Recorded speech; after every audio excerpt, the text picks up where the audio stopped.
Hello, hello. Welcome to the PG-ish podcast. I'm Erin with your parental guidance to help you grow yourself as a parent and raise healthy, happy, and successful humans.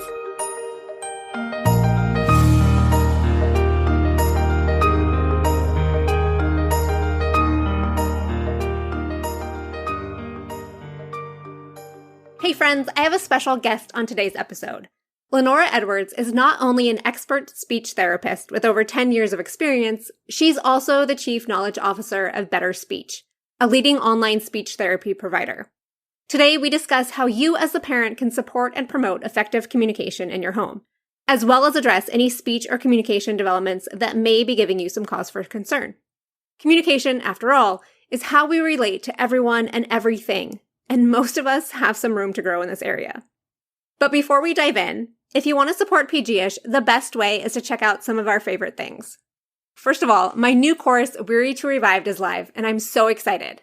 Join me and other burnt-out mamas to create a blueprint to feel, heal, and redefine joy and life on your own terms. In this 5-week class, together we will do some gardening, sorting through the muck and mire of how you got to where you are today, so that you can rediscover yourself and your values, properly place your North Star to create boundaries, make better decisions, find better ways to be productive and efficient, have more fun, and be empowered and excited to be not only a woman, but a mom again. To learn more and to sign up, head to pgishparenting.com/events. In the same vein of feeling alive and healthy, I recently started using Gem, and I'm obsessed with this real food multivitamin.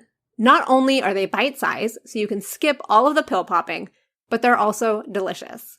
I've been using the citrus ginger, and it has all the right amounts of zinc and all of my daily needs to stay healthy, like vitamin D, zinc, pro and prebiotics, and B vitamins. Let me tell you, the health coach in me from a previous life is oh so happy. Head to dailygem.co/PG-ish to get 50% off of your first order. All right, let's dive in. As parents, and therefore leaders in our homes, we want to be effective in our communication. And it's crucial that we can talk to our kids. But it's so easy to get frustrated and lose, that flow when we talk, because there's so much breakdown, especially with preteens, teenagers. I mean, this happens with adults too, so I'm not going to leave that out. But as a parent, you have to speak at kids' levels. And sometimes that's really hard in kind of that hustle and grind society that we live in. So I know that I ask my kids for a lot of context very frequently of you said the blue thing, what blue thing are you talking about, But generally speaking, how can we as a parent model better communication? So as a parent to model better communication, your children will absolutely model you. Mm-hmm. So the more that you can share with them information, the more you're going to have this great back and forth. When they're talking about the blue thing, especially because when you're in a hurry, your brain is way ahead of you and the words just aren't coming out as clearly. But to really help get them to understand that when they're communicating, to communicate with intention and to be present in that moment, because then they can actually effectively, clearly communicate to you what they're looking for. That blue thing. Oh, yes, I meant that blue toy versus that blue thing. Don't you know that blue thing? I need that blue thing. Because the more you push on a door that says pull, the more that door is not going to open. So when you can really just take your time and even remind them, okay, hold on, let's take a moment, pause, let's take a breath. Okay. Explain to me what you're looking for, and really draw their eye contact and really draw that attention to what they're talking about so they can get the message from their mind into your mind. No, exactly. And I think the point of that they're going to model us, is so critical, because I know just this last week and the rush of the holidays and everything, I feel like my focus has been very narrowed. I just kind of on that short fuse of no, we have to do this, this, and this, and this, and then everyone kind of they follow suit. We're all kind of short-tempered, and it kind of comes back to me regulating myself, right? And having that control and slowing down so that I can widen my focus and be able to understand them better too. Completely. I feel like we're on the cusp of this change of era. I grew up in the 90s and the early 2000s, and I remember going a mile a minute, and the people around me were going a mile a minute. And I feel like as we enter, this part of the decade, and even I would say even in 2015, you really started to hear more about that emotional intelligence component and being present and being aware. I feel like it's starting to really become much more mainstream. So that way people are more aware that they're trying to go a mile a minute and starting to look for solutions of how to stop, be present, focus, and then move forward, which is really so important because we have the ability to multitask, but we kind of like to think that we have that ability, but really it's just that we're overwhelming the system and it shows up in so many other things. So when we can focus on one thing at a time, it's much more effective. So taking that moment, taking that pause, like you said, and really being present makes a huge difference to really slow things down. For sure. I know. I love that multitasking has become not the thing to do. Like we're talking about it, like, no, you're wasting more time when you multitask. So even kind of explaining that to our kids of like, this isn't the solution. Like, yes, slow down. Yeah. And I am going to share my quote because I love my quote by Viktor Frankl, which is, between stimulus and response, there is space. And in that space is our power to choose our response. In our response lies our growth and our freedom. And like you're saying, it truly is that pause. Like there is a second. And so many times I skip over that second. But how can this play out a little bit more in our communication? Like, what are the cues that we can look for to slow down and really embrace that pause before we react so that we can truly respond better? Completely. As a speech language pathologist, I focus a lot on language and I focus a lot on communication. And what I love to share with my clients and families and other colleagues is ways to slow down so that you're pausing and in that space. This world is two-sided all the time. No matter how thin you slice something, there are always two sides that will exist to it. So in that moment, understanding that there's two sides, that means there's two choices. When you're in that moment of overwhelm, you can choose to keep moving and going really, really hard, trying to burst through, or you can stop and choose again and redirect. I love to call it a pause and pivot, because when you can pause and you take that moment, just as Viktor Frankl said, in that space, we have that power to choose. When you pause and take that breath, okay, you allow your system to recalibrate, you allow your brain to get oxygen, and you allow yourself to choose again, and you choose in that communication. Now, whether that's communication with ourselves in the thoughts that are going through our mind, or it's communication to other people, whether it be a child that we're talking to or a loved one or whomever at the cashier, when you pause and you allow that space to choose again and to choose something that is more in alignment, you have your power back. And that's a huge thing, because that little shift is not so little. It's actually quite massive. And it allows you to recalibrate, redirect, and to choose again. So that way you have that growth and that freedom to say, I can choose. I can choose not to snap in this moment. I can choose to take that breath, and I can choose to come back to that center and speak differently or communicate differently. That's so good. I know the whole like breathing tools I'm trying to teach my kids, like you can pause and take a breath, like actually take a deep breath and slow down. And yet, sometimes I forget to do it too. We all do, but yeah, completely. It's just raising your awareness to do it, especially in remembering to do it in that moment. That's where your awareness is. That's where you have that power. That's a great thing. It's not necessarily on autopilot, and that's okay, especially because, so for example, I am 37. I have 37 years of a record of me going a mile a minute sometimes, and allowing myself that time to pause and pivot and say, oh, okay, and choose again. This is what I want to do. And especially to do breathing exercises and even drawing your awareness. It's something that is a daily practice. It is an art, and one that, sometimes people will think, well, I've been doing it. When does it become automatic? And that is the practice of it. We change our clothes every day. We brush our teeth. We make sure that we eat every day. This is a practice. It is a part of us. And therefore, it is a daily maintenance that we participate in.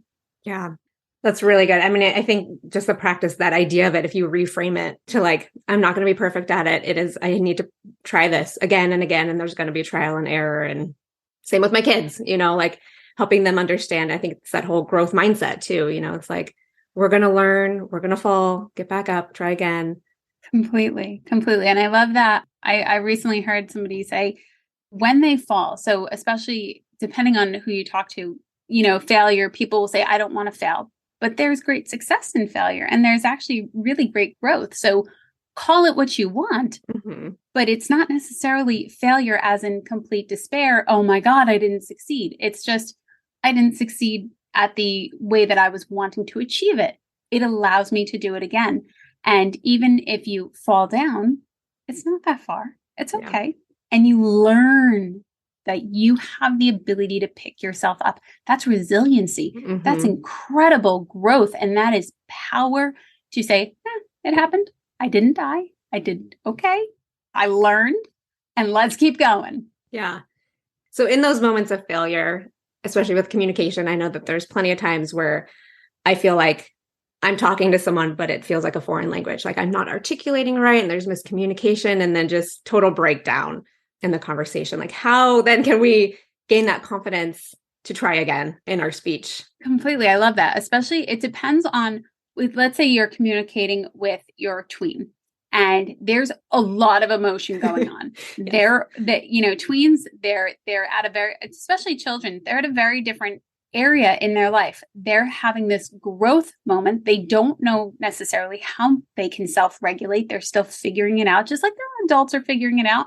They're figuring it out differently. And then they are also having a chemical and hormonal growth on continuous basis. So they don't always have the clarity of, oh, maybe I should just take a breath and calm down and I'll come back. As adults, we now know this. Okay, let's try and not, really get into a screaming match here.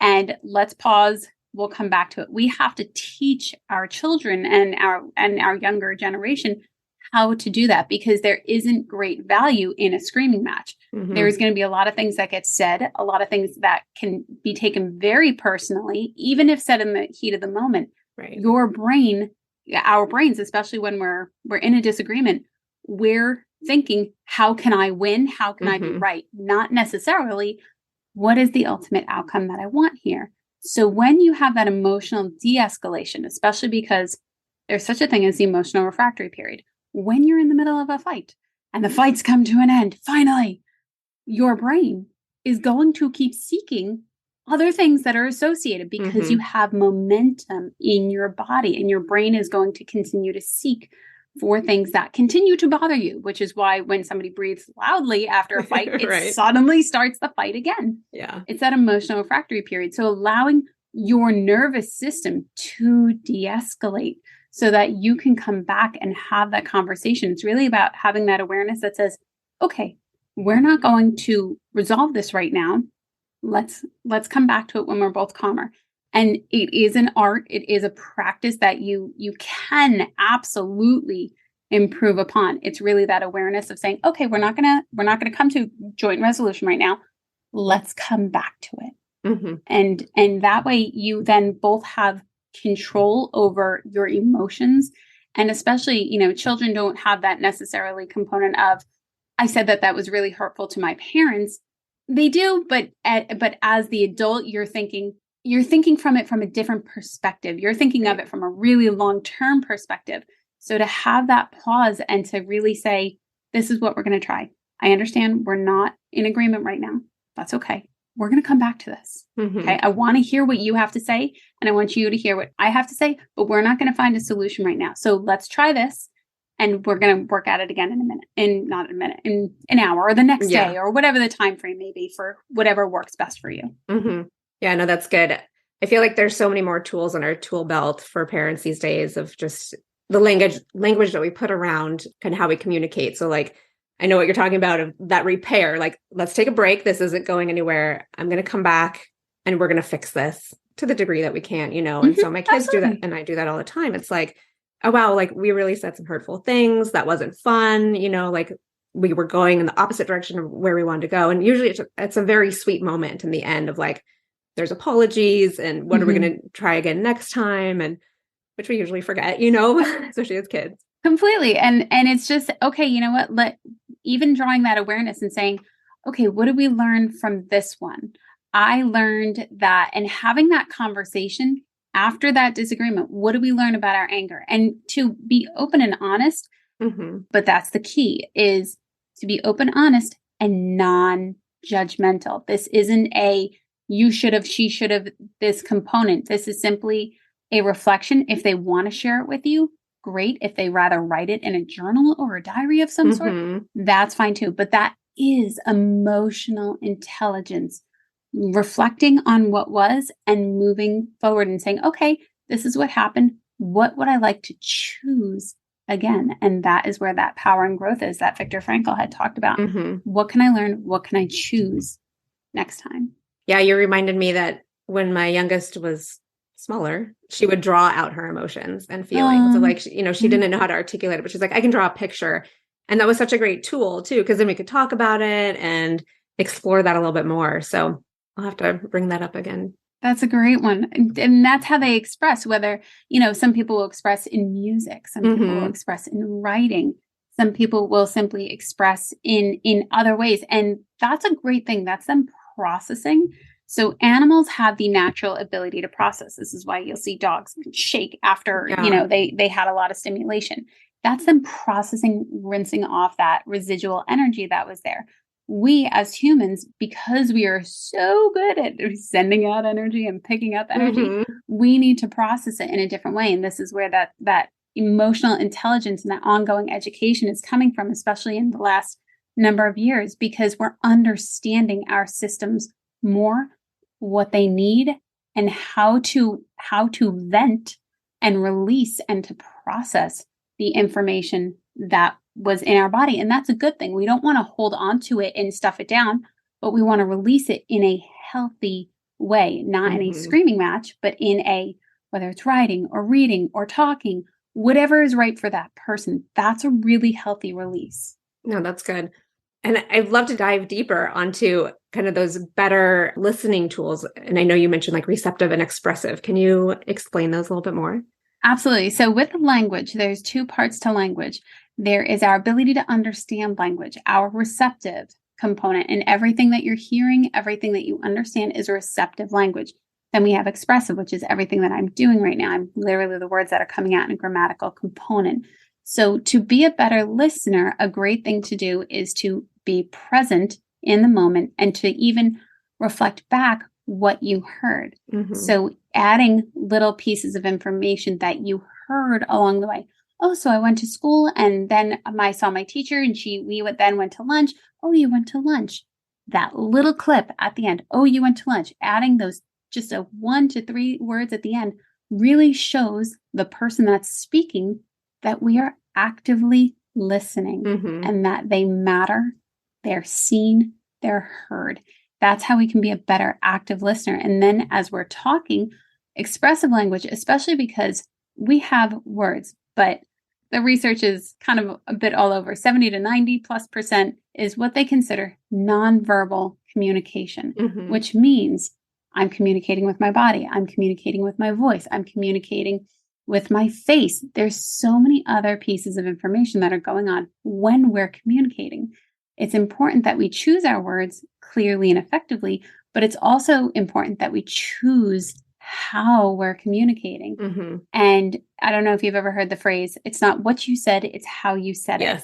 And I grew up hearing that quite often, and understanding that at this point is really true. How you came across and how you're saying that to that person may be received well, and it may not be received well. So it's really important to not only be careful of what you're saying, how you're saying it. Right. That tone matters for sure. Very much so. I loved what you were saying just about kind of reflecting back. I mean, that's mirroring, what we were talking about before. It's like just listening well and the copycat mirror, whatever phrase you want to put on it. And absolutely. And we're naturally doing this. We have the ability to naturally do this, but also our children are naturally watching us, especially those first 6-7 years. You had a great clip a couple of weeks ago about Dr. Joe Dispenza. They are in a brainwave state that is quite hypnotic, what we would refer to as they're just truly absorbing so much, which is why you'll see your 3-year-old suddenly stand like you, or your 4-year-old say a common phrase that you've said because they've heard it. They're immersed in it. It's very, very natural for them. When it comes to language, we are actually born with the ability to understand language, but there has to be language input for that brain and that component of the brain to fully develop, which is why it's so important that we're talking to our children and that we're sharing information, whether we're reading information out loud, whether we're sharing our day, whether we're talking about the movie that we just watched. It's so important to have this ongoing conversation because it will only help build their vocabulary, and it will only help build their communication skills, which are really, really important. Yeah. Especially in the past 2 years, there's really been quite a shift because children lost that social interaction. And it's important that we ensure that we see that if they're not having that communication and they're not having those social skills to interact with each other and to interact from peer to peer or child to adult, it's important that we catch it. And it's important that we also provide therapy services for it. As a speech pathologist, we provide speech therapy services to children, yes, for articulation, and we also provide the services to adults. But specifically when it comes to tweens and to teenagers, you might start to hear a lot of things like, I don't know, or yeah, okay. And it's not that they clearly are saying it correctly. I don't know. It was communicated beautifully. Right. But when we ask them, what did you like best about the movie? What did you read about in the story? When they can't elaborate, when they can't move a story forward, or when they can't move a conversation forward, hey, how was your day? What did you like best about the movie? Oh, this is what I really like about this toy. Come look at it. When they don't have those vocabulary skills, it is very important that they receive speech therapy services because this is communication. And these are foundational things that need to happen so that they can effectively communicate in the world. Absolutely. Yeah. I mean, I notice I manage a team at work, and it's like, there's a big gap of where I'm at versus them, some folks in their 20s. And it's like, oh, well, what skills are we missing? Is it me? Is it you? Like, how can we come together and really get to the point of what we're shooting for? Completely. It's quite a big deal. Yeah. And people don't realize that it's a big deal. And they're like, oh, they just don't want to talk. Or no, they're just not really talkative. And it might not be just that they're not talkative. It really might be that they don't have the skill set to communicate effectively. So it's really worth that deeper assessment and notifying teachers, notifying other professionals that are with your child. Hey, are you seeing this too? Or if you have questions, at betterspeech.com, we offer a free 15-minute consultation. And we will do our very best to guide you and answer any and all of your questions. But you get the opportunity to speak with a speech language pathologist, and not in 6 months when the evaluation comes around, the very next day. And I think that's so important because especially if you're questioning how your child's language is developing, or is something not quite right with my child's language development, I don't know what to look for. To have the ability to speak with a speech language pathologist as early as the next day is a huge deal. If you reach out to an outpatient clinic or if you reach out to the school, you might be waiting 3-6 months. Or longer. And that's or longer. That's a really long time. With Better Speech, we're able to provide you with speech therapy services as early as the next day.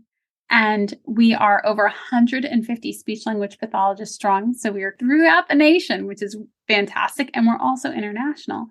So if you're concerned about your child's language development, reach out to us at Better Speech, and we will do our very best to answer any and all of your questions and offer you more guidance from there. So I strongly encourage that one if you are concerned for your child's language development. No, that's awesome. I think most parents are, after the pandemic and then social media, it's like our children are not picking up on those social cues, or, they know how to text in whatever language that is, but like, what about when you're face to face with a person? Like, there's just so many nuances right now that are kind of scary when you think about it. Completely, especially when there's confrontation. If I'm having confrontation with a friend or somebody on my phone, swipe the screen, no problem. That confrontation goes right away. If I'm in person and I don't know how to communicate, that's a big deal. Or, when you're at the grocery store and your parent or guardian runs to go get another item and you don't know what to do or how to communicate to that cashier, like, hey, they'll be right back, or, oh, excuse me. These are just general social things that are truly important that we know how to do. Even calling somebody up to ask for something on the phone and to have this general social interaction. When we went into the pandemic, there was a massive amount of people that did not get that social interaction anymore. So they didn't know, they missed this growth development. And now they don't know how to act because it was never instilled in the first place. It's really important that we go back and provide that care and that awareness. Yeah. It's funny because I remember when my kids were really little, infants, and I would just they weren't speaking, and I'd walk around and just show them everything. Like, this is a tree, a green tree. It was like, I was just constantly talking, which is so not my personality, And I think, but through that, I was able to kind of even break out of my shell a little bit. It's like, this is just common language. And like, we get to share things together. And I think just as a parent, it's just so critical to know these skills, just how to communicate, not only to your kids, but to everyone. Completely. Even that general social interaction, I think in 2019, if you had a 2 or 3-year-old, they were coming to the grocery store with you. Mm-hmm. There was no more grocery store. There was no friends coming over and knocking on the neighbor's door. There was nobody coming in the house. There was when you were on the phone, there wasn't this back and forth that you could see because that person wasn't in the kitchen with you having the conversation. So they really did miss out on a lot. And even when you go to a library class or a swim class or the playground, they missed all this social interaction. And it's truly, truly important that they know how to integrate with other children and how to integrate with other adults. Yeah. No, they're definitely going to need that moving forward. I know you mentioned a little bit of how we can find you, but are there any other details that you want to add before you wrap up? Better Speech is a great platform for speech language therapy services. We're completely online. So if you guys have any questions or you would like to know more, follow us on all those social media great places that I'm sure will be in the show notes. Yes, they will be. And don't hesitate to visit us at betterspeech.com. We will do our very best to offer you as much care and service as possible. Yeah, which is needed for sure. Like we just said, we don't know what's going to happen in the next 3 to 5 years too, of like coming out of the pandemic. Like, what is this going to look like? Because we just don't know yet. So we don't know. It's better to get help now, nip it in the bud. Yeah, we've actually seen quite the uptick for children needing speech therapy services because of the last 2 years. Yeah. So you're right. We don't know what it's going to look like. We only know what we know as of this day. Well, thank you so much, Lenora. It was so fun to talk to you. It was great talking to you. Thank you so much.